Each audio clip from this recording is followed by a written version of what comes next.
Imaginez les Jeux Olympiques du dialogue sur le développement. Des étudiants originaires de toute l'Afrique vont à la recherche de solutions relatives aux plus grands défis du continent et en font la promotion dans une compétition télévisée. Le résultat ? Le développement d'un leadership chez ces jeunes, dotés des compétences nécessaires pour stimuler la conscience du public et promouvoir des solutions capables de transformer le quotidien de leur communauté, leur pays et leur continent.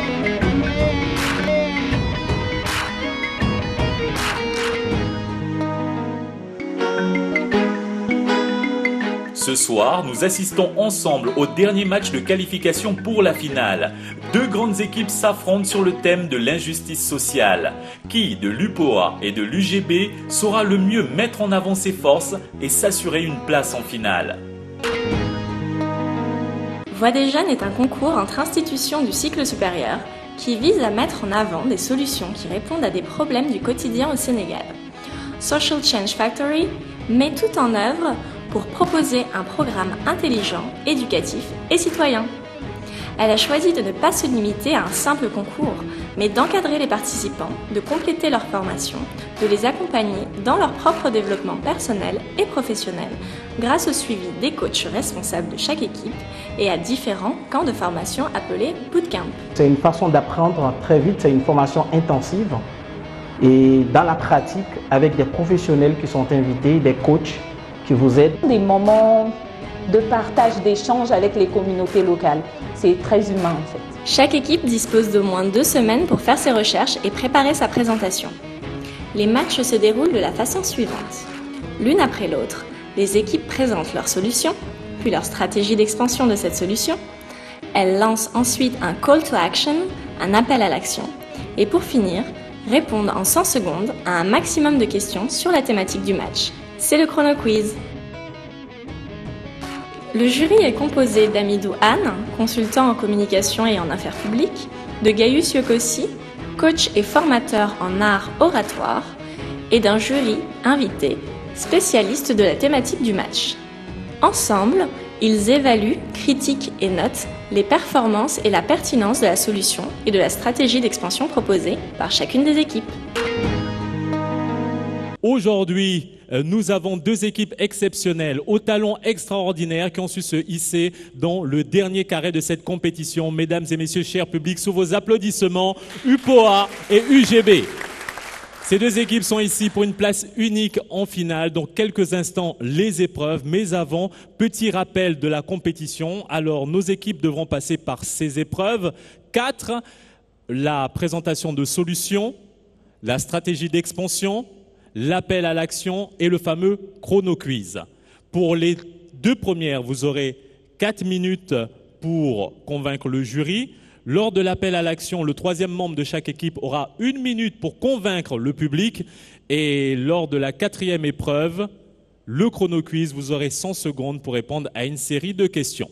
Toutes ces épreuves seront évaluées par notre jury ici présent, mais avant de s'intéresser à lui, intéressons-nous aux candidats de chaque équipe. On commence par UGB. Je suis Fatou Diop, je suis étudiante en première année de master à l'université Gaston Berger de Saint-Louis, à l'UFR des sciences juridiques et politiques. Merci. Merci Fatou.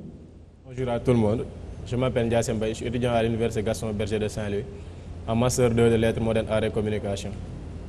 Merci. Bonjour, je m'appelle Jenson Maotière, je suis étudiant en Master 2 de sciences politiques, option études internationales et je suis de nationalité haïtienne.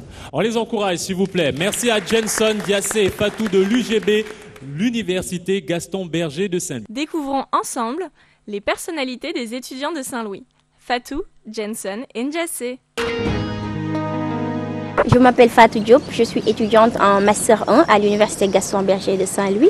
J'ai fait sciences juridiques à l'UFR des sciences juridiques et politiques et je suis spécialisée en judiciaire contentieux.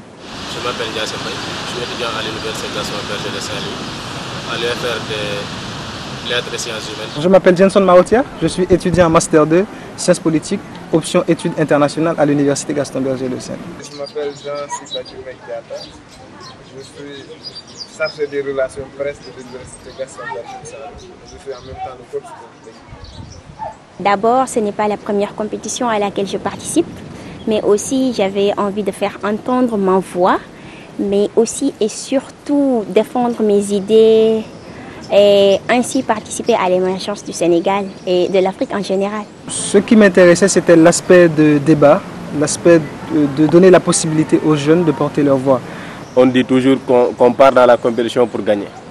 On ne part pas pour participer, on part pour gagner. Et que récemment, ce sont nos aînés qui avaient remporté la première édition de Voix des jeunes. Donc c'était une mission pour nous de mettre le pied là où ils l'ont mis, mais aussi de faire mieux. Je m'étais donné comme objectif pour parfaire un peu mon engagement dans le cadre de ce concours-là. Et je m'étais dit que ça aurait été une bonne possibilité de voir qu'est-ce que je peux apprendre pour mon leadership. Même dans les compétitions de plaidoirie, c'est vrai qu'il y a un jury, tout comme dans Voix des jeunes, il y a un jury. Il y a un public dans les compétitions de plaidoirie, tout comme à Voix des jeunes. Seulement dans les compétitions de plaidoirie, c'est le droit. Et moi, j'étudie le droit, je suis étudiante en droit. Là, c'est le métier que je compte faire, magistrature demain, quoi. C'est ce que je mets en exergue. Alors qu'à Voix des jeunes, c'est, on peut dire, une compétition, le concours qui porte la voix des solutions, comme on dit. Alors, c'est pas seulement le droit, mais ça touche tous les autres aspects, quoi. Éducation, culture, santé, tout. Il me fallait être un peu plus organisé qu'avant. Et c'est là où Voix des jeunes m'a apporté un plus. C'est que ça m'a poussé un peu plus à m'organiser. Parce que j'avais des cours, il y a aussi mon mémoire que je dois écrire. Je participe aussi à d'autres activités d'ordre religieux, tel mon groupe que je gère en tant que maestro, entre guillemets. Donc je pense qu'avec Voix des jeunes, les cours, mon mémoire, c'était vraiment compliqué. Donc, mais quand même, j'ai essayé de gérer avec un peu plus d'organisation. On s'est rendu compte dès le début que chacun avait les compétences qu'il pouvait apporter. Chacun était bien dans un domaine bien déterminé. Et j'ai pu identifier les 3 domaines que chaque joueur devrait remplir, les 3 rôles que chaque joueur devrait remplir. Et je m'appuie sur ça pour faire avancer les choses. C'est extraordinaire en tout cas. De toute façon, oui, c'est similaire tout le temps, quoi. Parce qu'avant de monter sur scène, avant de monter, à chaque fois, quoi, je suis stressée. Mais une fois sur scène, 5 secondes après, je me lance, quoi, je cartonne à chaque fois. C'est comme ça. Je ne connaissais pas les autres coéquipiers avant. Mais le coach, je le connaissais, on a eu la possibilité de travailler ensemble. Il y a juste un petit problème avec le Wolof que je ne maîtrise pas tout à fait, mais je maîtrise en tout cas l'essentiel. Donc il y a certaines fois je ne comprends pas trop bien, mais sinon il n'y a aucun problème, donc je m'intègre facilement. Les thématiques, puisque je suis en sciences politiques, il y a certaines choses, je dirais, auxquelles je me suis déjà habitué, donc il n'y a pas beaucoup de difficultés.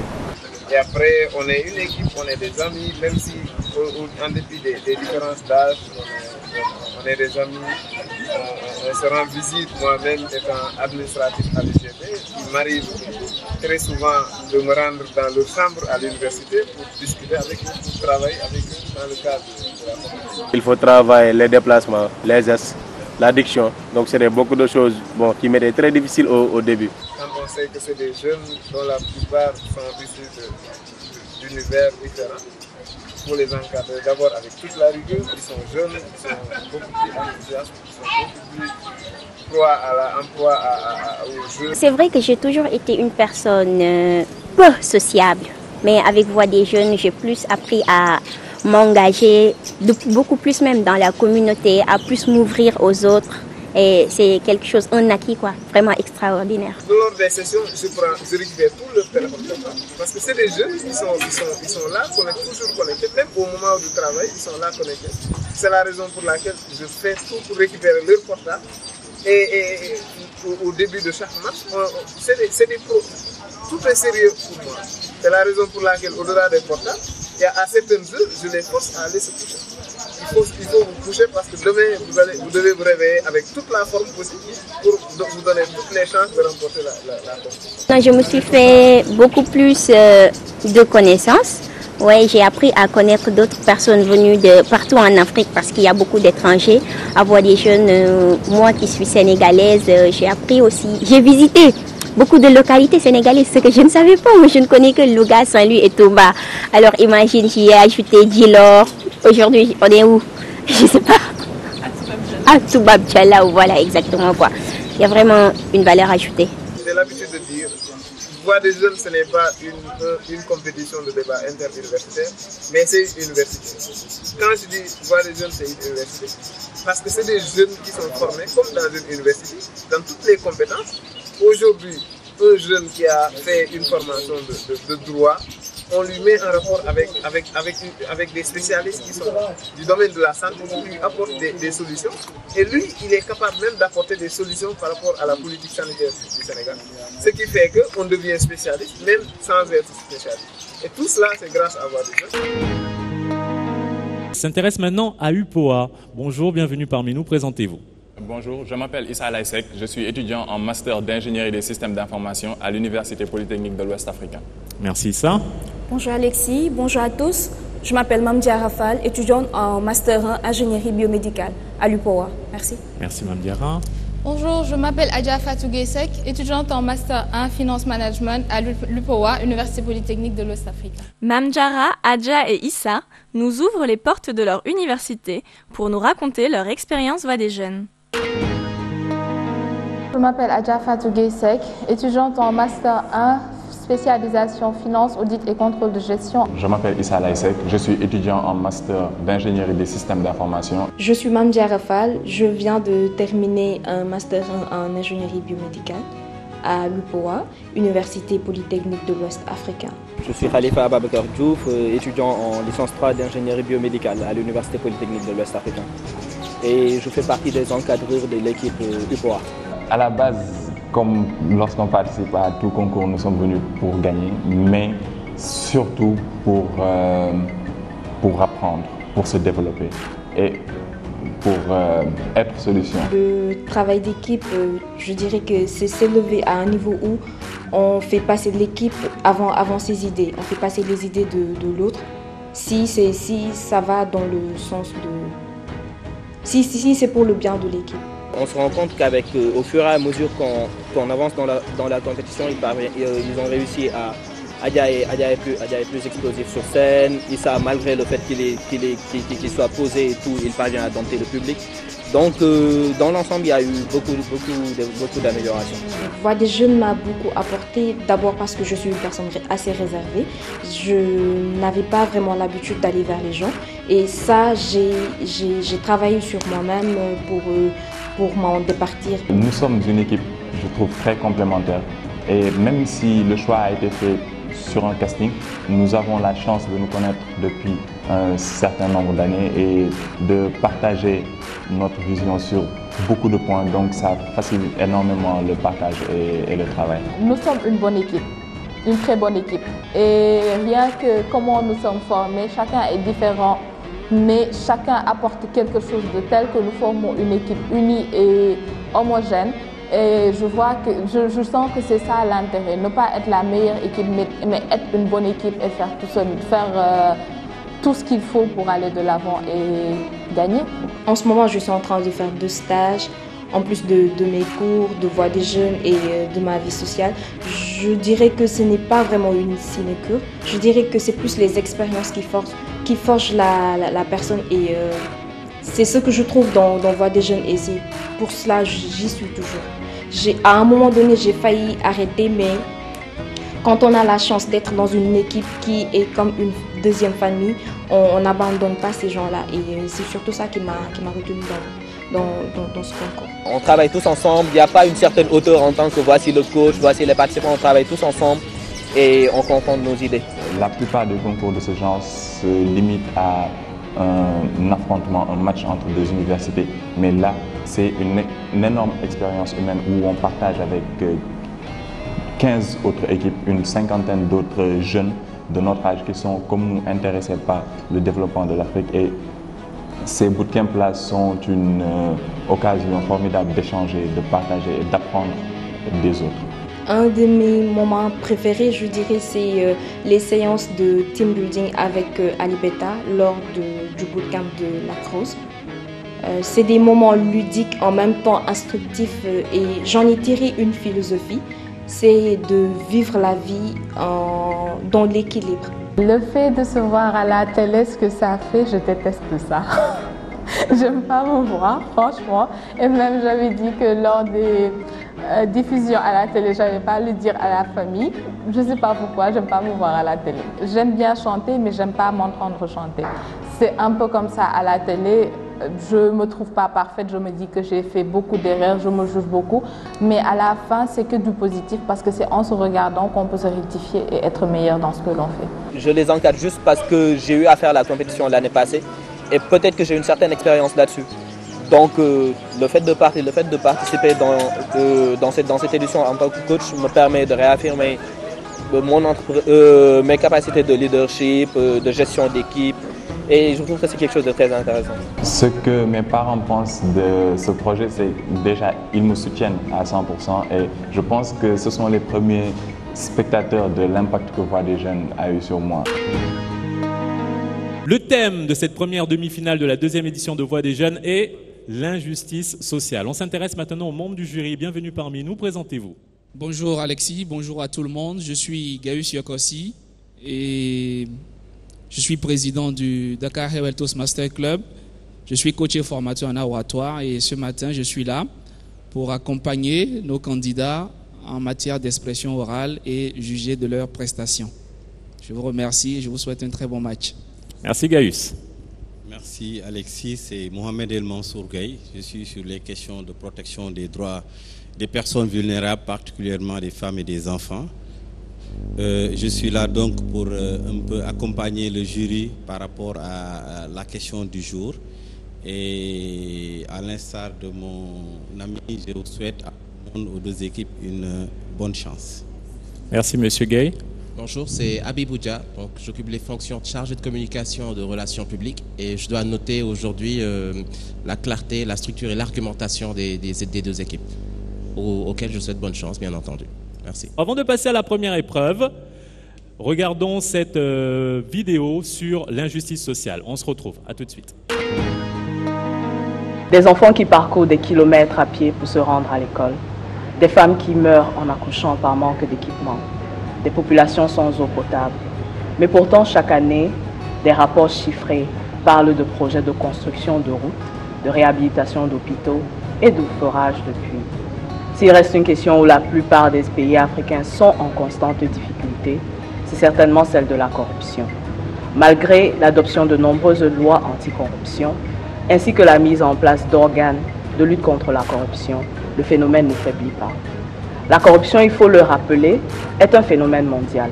Cependant, ses conséquences se font davantage ressenties dans les pays en voie de développement, où les ressources destinées aux secteurs prioritaires tels que la construction d'infrastructures, la santé, l'éducation, entre autres, sont détournées dans le but d'un enrichissement personnel. L'engagement citoyen étant une arme de plus en plus utilisée dans nos sociétés, elle pourrait aujourd'hui contribuer à la prévention et à l'éradication de ce mal dont souffre notre continent. Nous assistons depuis quelques années à un développement d'initiatives citoyennes à travers le continent, dont la gouvernance des secteurs tels que l'agriculture, la santé et l'éducation. Dans le secteur de l'éducation, par exemple, cet engagement se manifeste par l'émergence d'une nouvelle catégorie d'acteurs qui viennent soutenir la mise en place d'un système éducatif performant et de qualité. Au Sénégal, où le système éducatif connaît assez de crises récurrentes, il serait plus judicieux d'adopter une conduite d'utilisation optimale des ressources attribuées à ce secteur. Ainsi, quelles solutions pour réduire la corruption à travers l'engagement citoyen et quelles solutions pour réduire la corruption dans le système éducatif sénégalais? N'oubliez pas que vous pouvez nous suivre sur les réseaux sociaux, sur la page Facebook de Voix des Jeunes et avec le hashtag Soyons Solutions. Commençons tout de suite la première épreuve. C'est UGB qui commence. Alors, quelle est la problématique sur le thème de l'injustice sociale qui vous a été donnée? La problématique qui nous a été assignée, c'est quelle solution pour assurer de meilleures conditions de travail aux employés de maison? Fatou, approchez-vous s'il vous plaît. Vous avez 4 minutes pour convaincre notre jury. Et surtout, n'oubliez pas, ici, ensemble... Fatou est la première à se lancer pour présenter la solution proposée par son équipe pour assurer de bonnes conditions de travail aux employés de maison.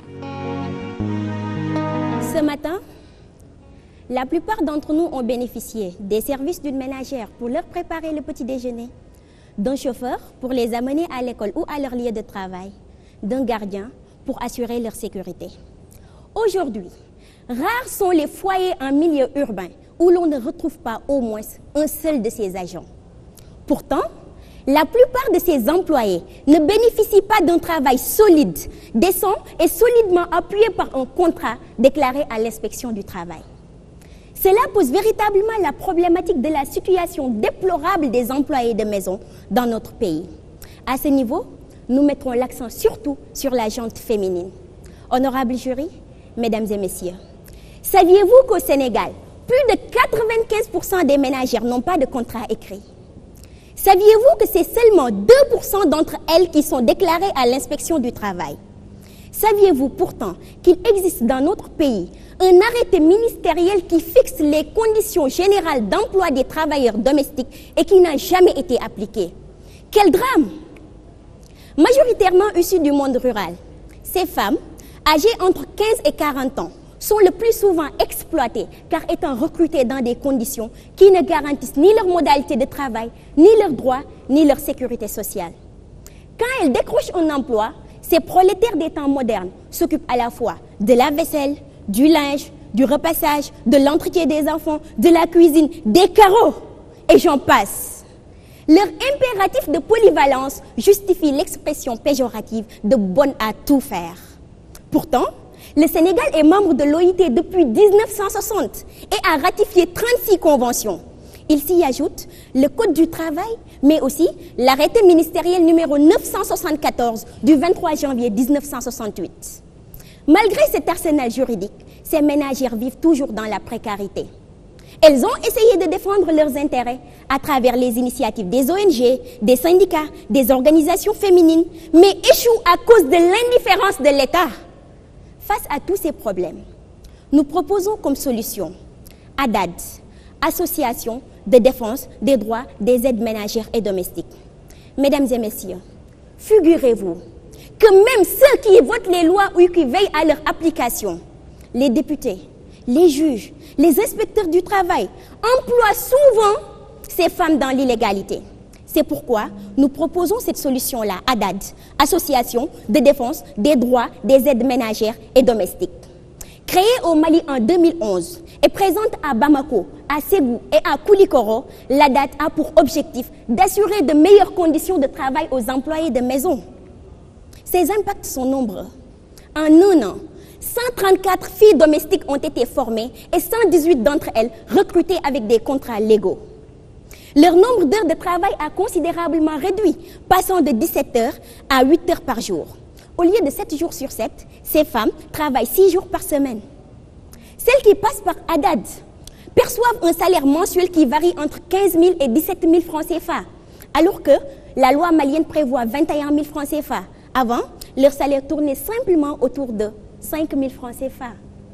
Mesdames et messieurs, plus de 95% des ménagères ne connaissent plus des problèmes de non-paiement de salaire car étant payées par l'ADAD.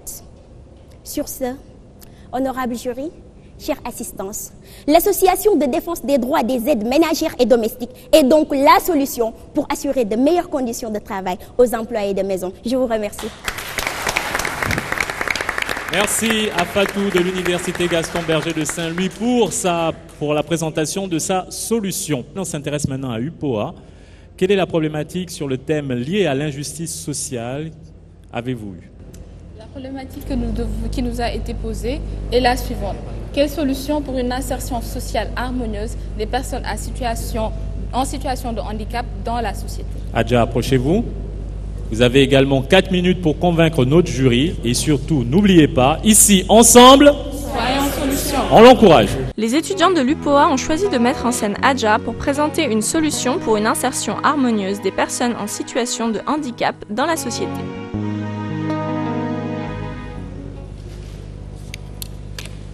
Non, les personnes en situation de handicap ne sont pas des charges qui nous empêchent d'être efficaces.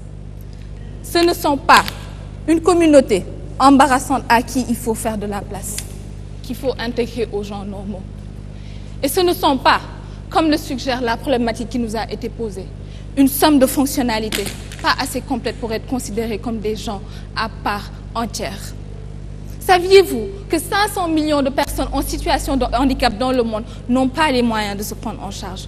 Que 80% de ces personnes vivent avec moins d'1 euro par jour? Si ces statistiques de handicap international vous font froid dans le dos, Sachez que la réalité est pire quand on connaît le nombre d'enfants qui sont cachés dans la maison. Des préjugés archaïques, comme penser qu'un enfant handicapé est un dôme ou djinné. Oui, fils de djinn. Le fait que les infrastructures soient inadéquates, un taux de scolarisation extrêmement faible et souvent comme seule perspective d'avenir, la mendicité.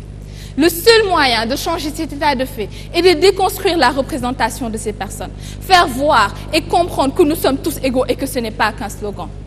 Quand on sait que dans les pays en voie de développement comme le Sénégal, les enfants en situation de handicap à un taux de 98% ne vont pas à l'école, l'article 1er de la Déclaration universelle des droits de l'homme perd tout son sens. C'est ainsi que nous avons identifié la solution, l'éducation inclusive. C'est un système d'éducation où tous les enfants ayant des besoins éducatifs spéciaux ou pas sont scolarisés dans les mêmes écoles avec un système d'enseignement adapté à leur situation.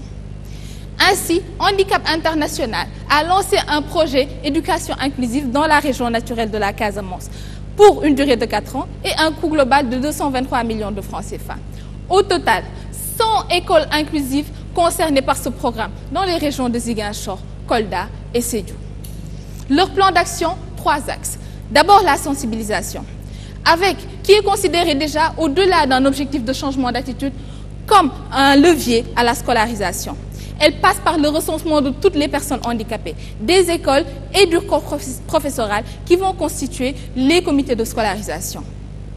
Ensuite, deuxième axe, la mise aux normes de tous les formateurs, avec la mise à niveau des formateurs, des écoles de formation, des instituteurs et filles qui vont être formés à la théorie et à la pratique de l'éducation inclusive. Il sera également mis en place un système qui va suivre l'application de ces principes d'éducation inclusive.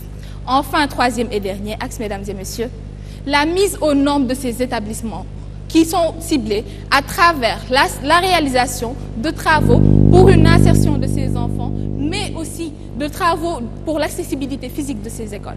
Enfin, il ne restera plus que l'accompagnement et le référencement à ces écoles, à ces enfants dans les écoles qu'il faut.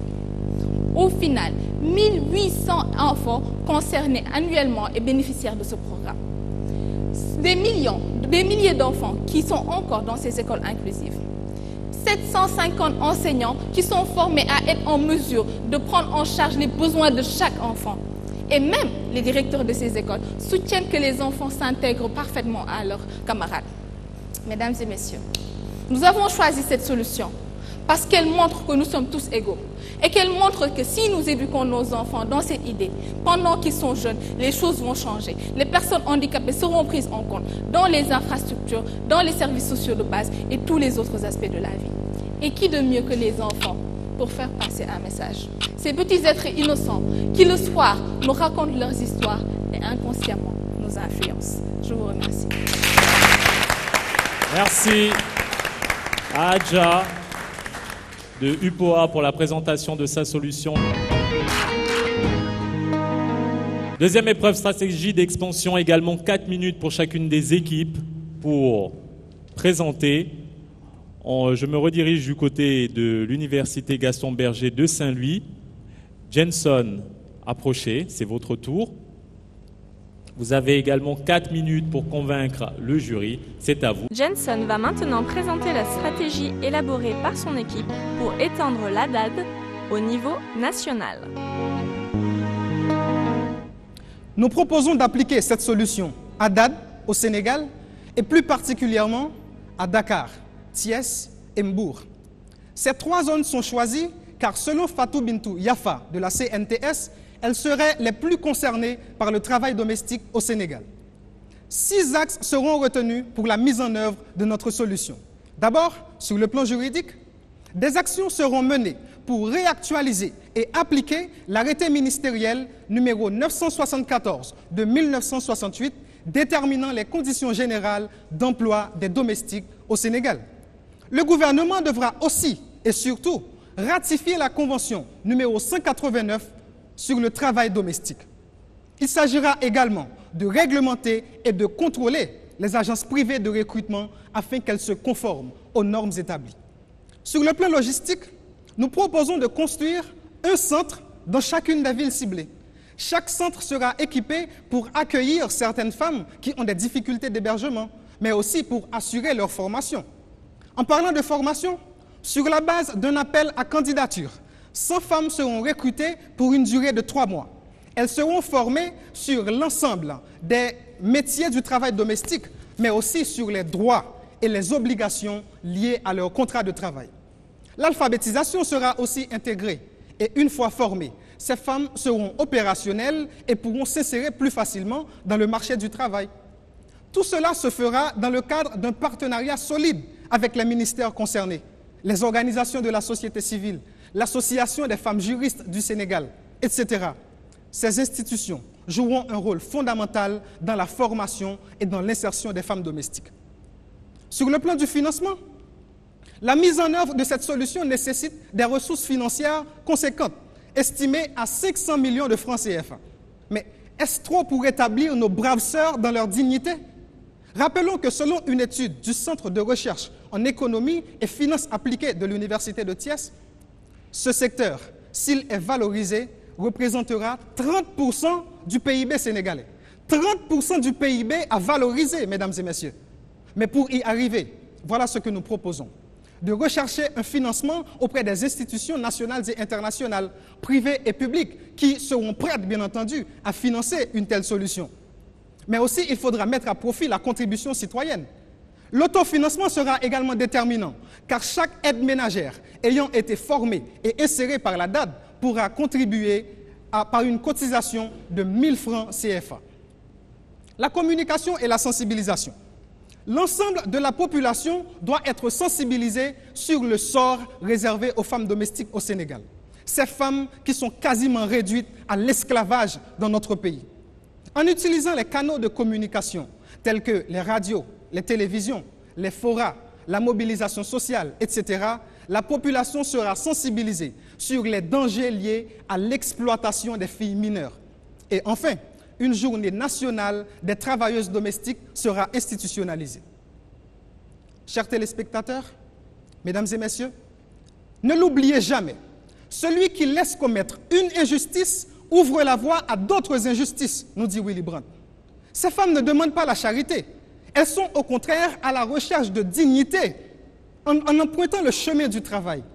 C'est à nous de décider ce que notre société, notre Sénégal, leur offre en retour. Injures, viols, mépris, ou tout simplement leur rendre ce qui leur est dû, ce qu'elles ont gagné par le biais du travail, en faisant couler la sueur de leur front. C'est à nous de décider. Je vous remercie.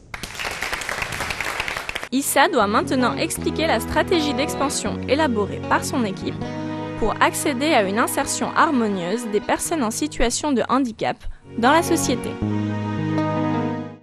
D'après le rapport de l'UNICEF sur l'égalité des chances, paru il y a tout juste un mois, 66% des enfants en situation de handicap au Sénégal ne vont pas à l'école.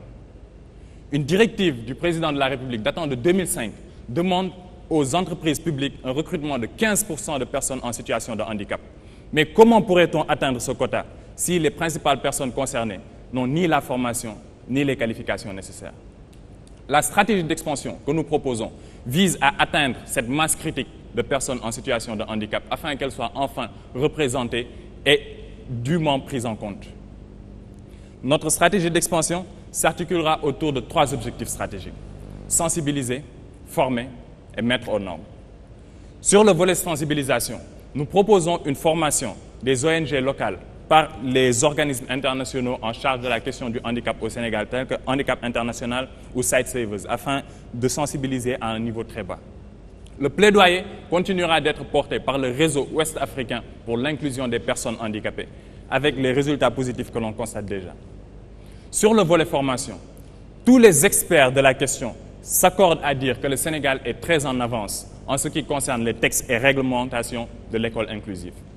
Il existe même un guide d'éducation inclusive destiné aux instituteurs qui a été produit par l'USAID, Handicap International et la COSIDEP. Il ne manque donc plus qu'une volonté politique forte d'introduire cette formation au niveau des différents établissements de formation des instituteurs et des professeurs. Et pour ce qui est du dernier volet, nous proposons une stratégie nationale de mise aux normes des écoles le désirant. Ce programme sera financé par la coopération bilatérale, comme cela a été le cas avec la coopération espagnole en 2008 et le Fonds nordique en 2012. Les impacts que nous attendons de cette solution sont une scolarisation de 50% des enfants en situation de handicap dans un délai de 3 ans pour à terme atteindre les 80% qui constituent la norme nationale. Que 25% des enseignants qui sortent de l'EFI et de la FASTEF soient formés afin d'être capables de tenir une classe inclusive et que dans chaque région du Sénégal, on puisse retrouver au moins 2 écoles inclusives.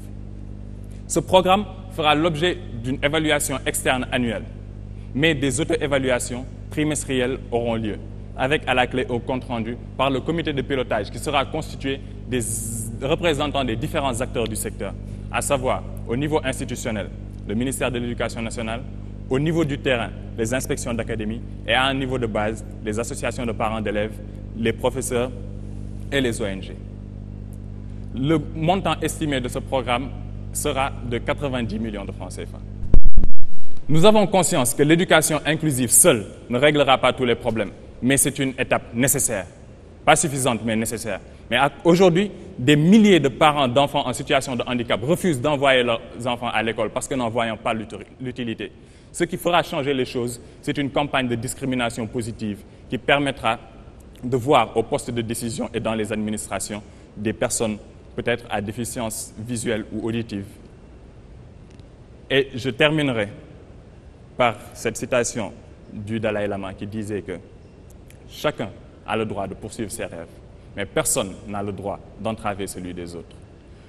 Refuser un droit aussi fondamental que celui à la formation à des milliers de personnes, c'est non pas entraver leurs rêves, mais carrément le...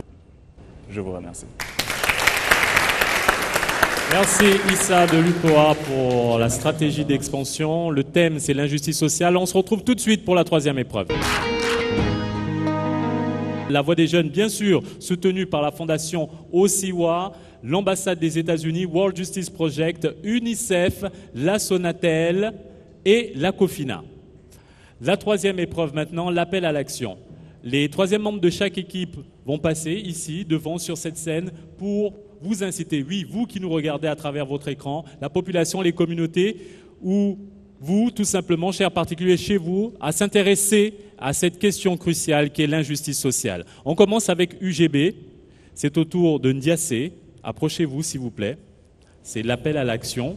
Vous avez 1 minute pour nous convaincre. C'est au tour de Ndiassé de lancer son appel à l'action pour faire comprendre l'importance de protéger les employés de maison. Alarmante. Oui, alarmante. La situation des travailleuses domestiques est plus que jamais alarmante.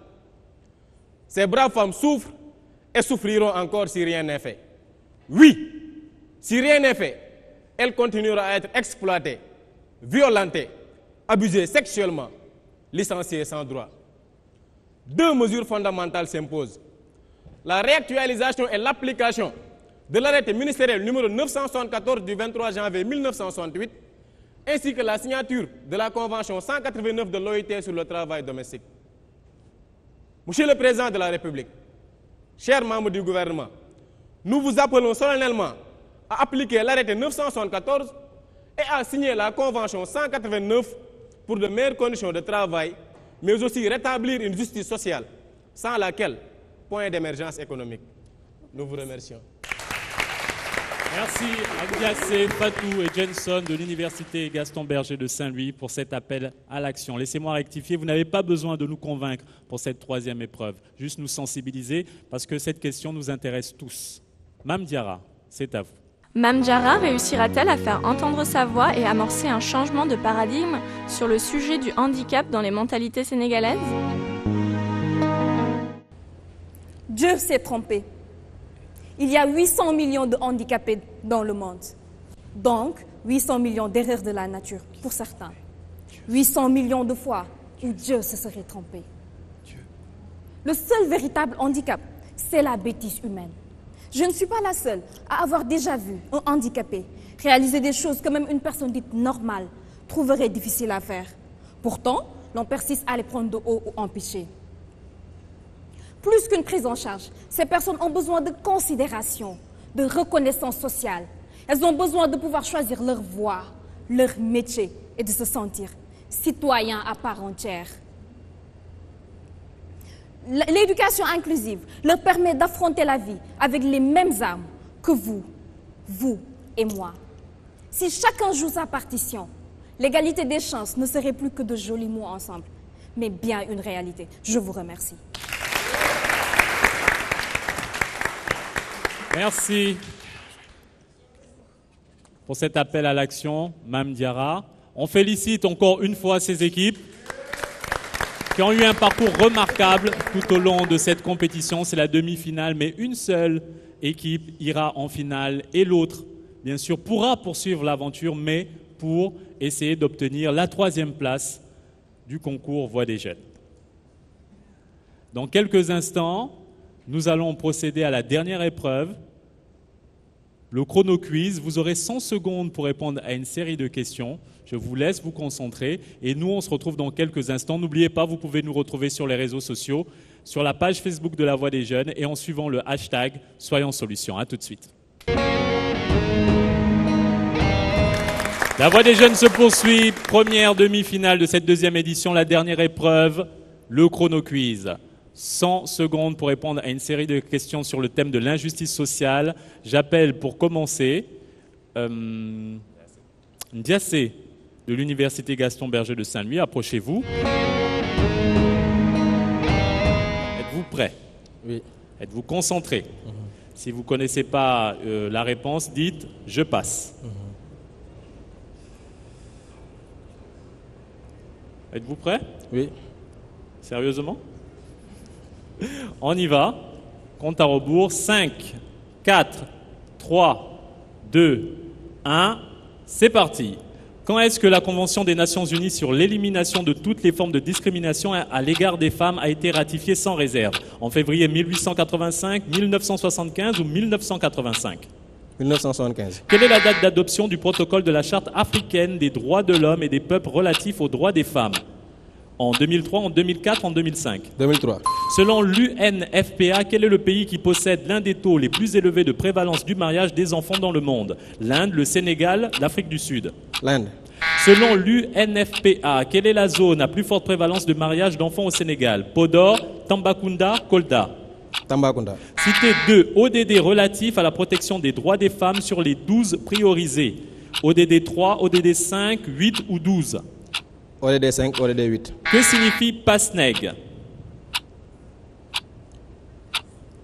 Que signifie PASNEG? Que signifie AJS? Association des juristes sénégalaises. Donnez les 3 piliers de la stratégie nationale de protection de l'enfant. Prévention, promotion, prise en charge. Quelles sont les 5 mesures sociales correctives prises par l'État pour promouvoir l'accès des couches défavorisées aux services sociaux de base? Je passe. Quelle direction porte la promotion institutionnelle des droits de l'enfant? DDH, DDPEGV ou DPDE? DPDE. Quel est l'âge minimal de mariage permis par le cadre légal sénégalais pour les femmes? 16 ans. Citez les 3 mesures correctives majeures engagées par l'État pour éradiquer certaines injustices sociales vis-à-vis des porteurs de handicap. L'accès au travail. Merci Ndiassé. On l'encourage. Merci pour cette magnifique prestation. Mme Diarra. Oui. Êtes-vous prête? Oui. Êtes-vous sûre? Certaine. Compte à rebours. 5, 4, 3, 2, 1. C'est parti. Quand est-ce que la Convention des Nations Unies sur l'élimination de toutes les formes de discrimination... En 1979. Quelle est la date d'adoption du protocole de la Charte africaine des droits de l'homme et des peuples relatifs aux droits des femmes? 1981. Selon l'UNFPA, quel est le pays qui possède l'un des taux les plus élevés de prévalence du mariage des enfants dans le monde? L'Inde, le Sénégal ou l'Afrique du Sud? L'Inde. Selon l'UNFPA, quelle est la zone à plus forte prévalence de mariage d'enfants au Sénégal? Podor, Tambacounda ou Kolda? Kolda. Citez 2 ODD relatifs à la protection des droits des femmes sur les 12 priorisés. Veuillez répéter. ODD 3, ODD 5, ODD 8 ou ODD 12? Veuillez répéter. Citez 2 ODD relatifs à la protection des droits des femmes sur les 12 priorisés. ODD. Je passe. Que signifie PASNEG? Je passe. Que signifie AJS? Association des jeunes travailleurs. Donnez les 3 piliers de la stratégie nationale de protection de l'enfant. La non-discrimination, l'intérêt supérieur de l'enfant, le droit de vivre, survivre et se développer. Quelles sont les 5 mesures sociales correctives prises par l'État pour promouvoir l'accès des couches défavorisées aux services sociaux de base? Je passe. Quelle direction porte la promotion institutionnelle des droits de l'enfant? DDH, DDP, EGV ou DPDE? La direction de la protection de l'enfance et des groupes vulnérables.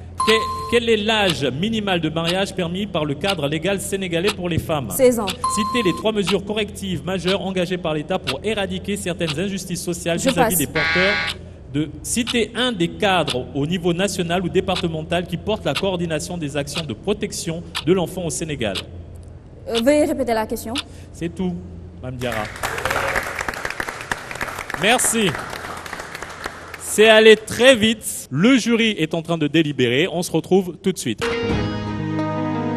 Les épreuves sont à présent terminées. Le jury a son verdict. Mais avant, nous reviendrons sur leurs différentes appréciations. On commence avec Gaius.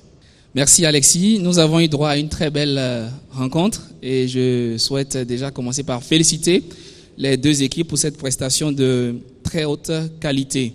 J'ai été particulièrement sensible à la prestation de nos amis de UPOA qui nous ont fourni un support visuel, une mise en scène qui a appelé à l'émotion, qui nous a replongé réellement dans cet univers des personnes qui ont un certain handicap. C'était à votre avantage. J'ai été également sensible au ton engageant de notre ami qui tout à l'heure a fait une très belle prestation, qui avait beaucoup de conviction dans ses propos. C'est tout à votre avantage. Ce que je voudrais, ce que je souhaiterais que vous puissiez améliorer, ce sont les silences et les pauses. En art oratoire, lorsque vous parlez à un public, le silence est non pas un droit, mais un devoir. Ce n'est pas pour rien que lorsque vous écrivez des textes, vous avez des points pour recommencer une nouvelle phrase, vous avez des paragraphes pour passer à une nouvelle idée. Donc à ces moments-là, vous êtes tenu d'observer des pauses et des silences. Je suis resté sur ma faim par rapport au call to action. D'accord, l'équipe de UGB a fait un appel à l'endroit du chef de l'État, du président de la République. C'est très bien, félicitations. Mais nous, qu'est-ce que nous faisons? Pour une problématique aussi sérieuse, nous baissons les bras, nous attendons que le président prenne un arrêté, un décret et la suite. Ensuite, pour nos amis de UPOA, vous avez dit que chacun doit jouer sa partition, vous avez attiré notre attention sur notre responsabilité, mais qu'est-ce qu'on fait concrètement? Qu'est-ce qui change dans mon comportement d'aujourd'hui par rapport à cette problématique? Quel est le comportement que je dois avoir vis-à-vis de ces nouvelles personnes? Je ne l'ai pas ressenti. Donc, n'eût été ces petites remarques que je souhaite que vous puissiez améliorer pour la suite. C'était très bien. Et je finirai en disant à notre ami que lors de votre prise de parole tout à l'heure, vous êtes venu par la première phrase, votre entrée sur scène, c'était « Nous proposons pour appliquer cette solution une expression du genre ». Je pense quand même que lorsque vous venez sur scène pour vous adresser à votre public pour la première fois, vous pouvez avoir une petite introduction, un petit genre d'entrée sur scène, plutôt que d'aller tout de suite dans le vif du sujet. Merci Gaël. Merci beaucoup. Merci à Social Change Factory de nous mettre dans une posture aussi délicate que passionnante, parce que les 2 équipes, c'était vraiment très très intéressant. Et après, c'était assez délicat de donner des points, de distinguer et d'arbitrer les 2 équipes. Alors, j'étais en charge de noter la structuration et l'argumentation, autrement dit, dans la forme, l'enveloppe qui va sous-tendre votre idée de fond. Alors, pour l'UGB, par rapport à la toute première partie de la demoiselle voilée comparée à la présentation de la dame en fauteuil roulant, c'est bien ça? Alors, l'UGB, c'est bien, je pense que vous avez une formation de juriste, tout a été bien respecté dans la forme, la présentation, la cohérence, la clarté, mais voilà, c'était pas original, c'est le schéma classique. Ok, donc problématique, développement et solution. C'était pas mal, c'était très bien d'ailleurs. Donc un peu d'originalité n'aurait fait que rajouter plus d'épices à la sauce. Comparé à l'UPOA, l'entrée en scène a été très très très jolie avec une chaise fauteuil roulante. Mon collègue l'a dit tout à l'heure. Dans l'argumentation, c'était cohérent. Donc là, j'inverse la pyramide. Mais après, j'ai senti un flottement dans la précision des données, excepté les 800 millions de personnes à travers le monde. Au Sénégal, on n'avait pas de chiffres, on n'avait pas de statistiques, on n'a pas de chiffres du taux d'enfants, quel est le taux d'enfants en situation de handicap voilà. Donc du point de vue de la précision, c'était pas assez précis. Et après, du point de vue de la clarté, la diction de l'UGB était un peu plus clair. Donc c'est certainement une problématique de phonétique. Donc l'autre aspect vis-à-vis de la structuration et de l'argumentation par rapport à la deuxième partie, je commence toujours par l'UGB, la solution pour assurer de bonnes conditions aux travailleurs, aux employés de maison. Donc précision, pertinence, clarté, cohérence et originalité. Donc sur tous les aspects, la clarté et la cohérence c'était propre, nickel, rien du tout. Et comme je l'ai dit toujours, vous suivez toujours la démarche classique, universitaire.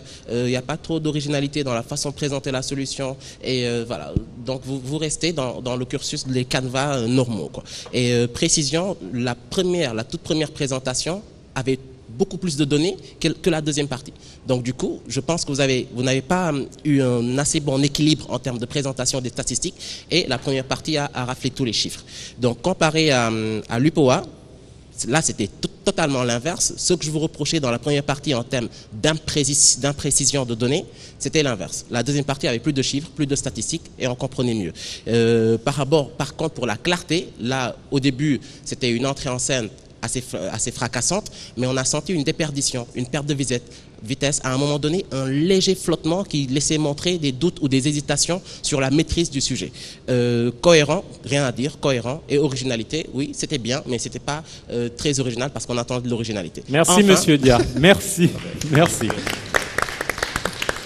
Merci beaucoup. Donc, à l'instar de mes deux amis, je félicite les deux équipes, surtout par rapport à l'effort de recherche et d'information qu'ils ont eu à produire par rapport à cette question.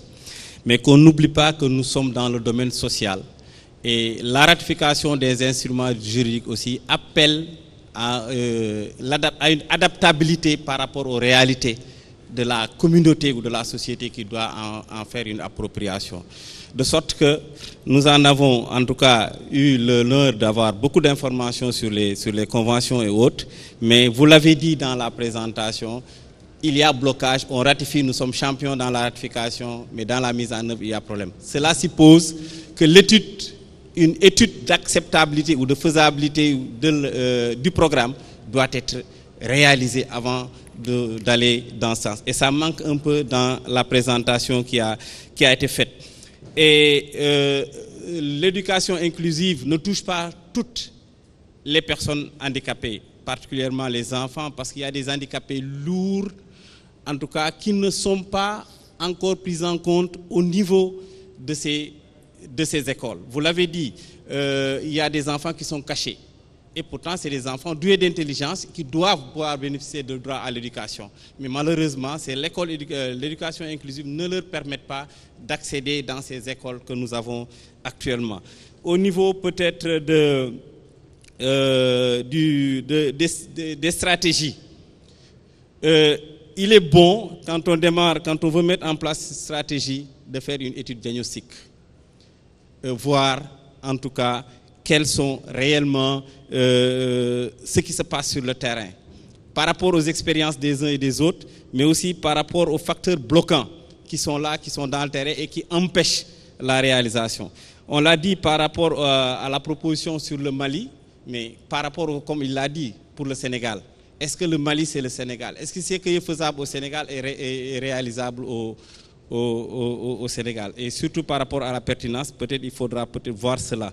En tout cas, je dis merci, mais il y a nécessairement dans le domaine social, pour tout programme qu'il faut mettre en place, de faire une étude des attitudes et comportements de la communauté qui doit prendre cela en charge pour voir quelles sont les possibilités. Merci aux membres du jury, à Gaius, à M. Gay et M.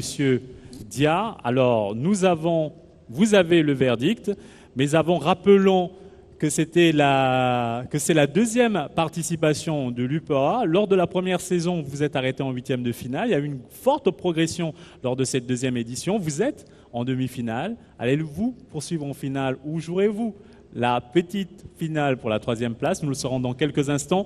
L'Université Gaston Berger de Saint-Louis, grande finaliste de la première saison, sacré champion de la première édition de Voix des Jeunes, qui arrive une nouvelle fois dans le dernier carré de cette deuxième édition de Voix des Jeunes. Vous êtes en demi-finale, un parcours remarquable, une fois de plus. Félicitations aux deux équipes, on les applaudit. La décision du jury, maintenant. Pour l'avant-dernier bootcamp de la saison, tous les finalistes ont découvert Toubab Dialaw sur la Petite Côte. Ensemble, ils ont aidé une école primaire à avancer ses travaux de construction avant la rentrée.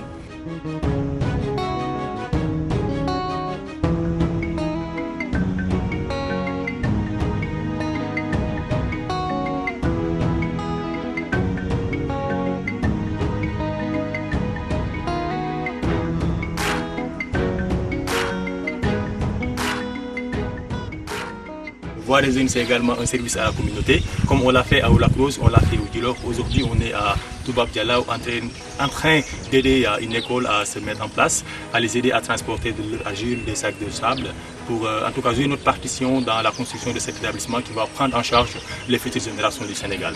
Donc c'est les sacs de ciment avec de l'argile qu'on transporte pour l'école. On va les arranger ici, il y a un groupe qui est de l'autre côté. Donc ça consiste vraiment à travailler, à rendre un service à la communauté.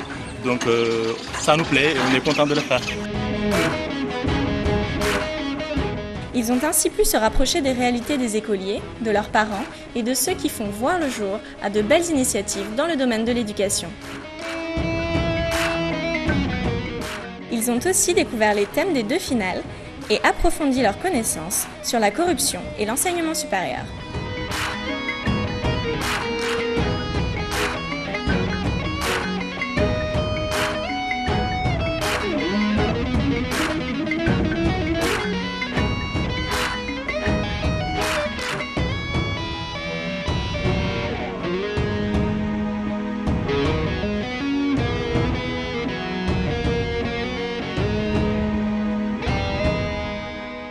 Les étudiants ont également travaillé leur voix, leur présence sur scène et leur capacité à convaincre en faisant des exercices ludiques.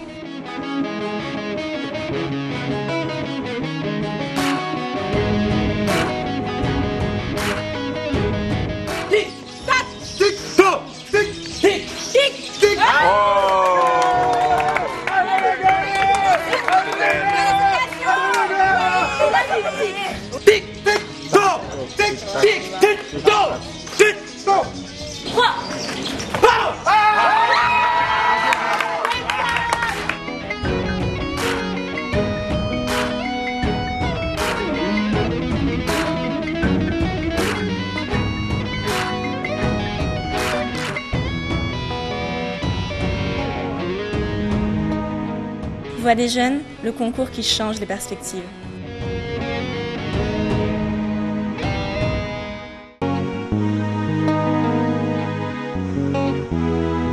Merci Alexis. Il l'a dit tout à l'heure, Monsieur Dia, ça n'a vraiment pas été facile. Nous sommes contraints de devoir désigner un gagnant et de donner la victoire à l'une des 2 équipes. Ça s'est joué à très peu de choses.